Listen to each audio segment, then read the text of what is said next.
আপনারা দুজনে তো করাই দেন। আপনি করাই দেন, আসলাম ভাই করাই দেন। না আসলাম ভাই করাই দেন, ওই যে বর্তমান চেয়ারম্যান সিরাজ এবং সাবেক চেয়ারম্যান।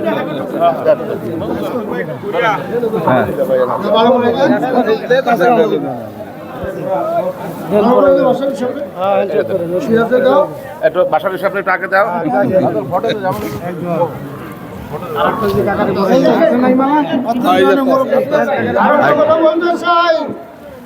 এই সরকারায় কিছু গ্রেপ্তার বাণিজ্য চলছে। কেউ গ্রেপ্তারের ভয় দেখান, দয়া করে কেউ না কোনো ভয় দেখাবেন না। একমাত্র ভয় পাবে যারা, তারাই ভয় পাবে বছরের বিপক্ষে কথা বলবে,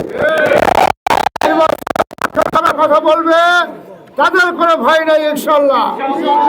আমাদের মধ্যে যদি কেউ অন্যায় করে সেটা প্রশাসন দেখবে, সেটা শরীয়তপুর পুলিশ প্রশাসন আছে, সিভিল অ্যাডমিনিস্ট্রেশন আছে, তারা দেখবে। কিন্তু এর ব্যতীত কেউ অন্যায় করলে আমি বলতে চাই, যদি আমার দলের কেউ ভাই নির্বাচন করে যদি কেউ অন্যায় করে, আমি ইনশাল্লাহ কথা দিলাম, প্রশাসনের কথা দিলাম, এই শৈলপাড়ায় ইনশাল্লাহ কেউ কোনো বিশৃঙ্খলা করবে না, কারোর কোনো করবে না। তারা সবাই একসাথে কাঁধে কাঁধ মিলিয়ে ভোট দেবে এবং আপনাদের দায়িত্ব এই ভোটটা সুষ্ঠুভাবে সম্পন্ন করা। আপনারাও আসবেন, আমরা আপনাদের সহযোগিতা করব, আপনারা আমাদের সহযোগিতা করবে। ইনশাল্লাহ 12ই ফেব্রুয়ারি আমরা সবাই মিলেমিশে আমরা ধানের শীষে ভোট দেব।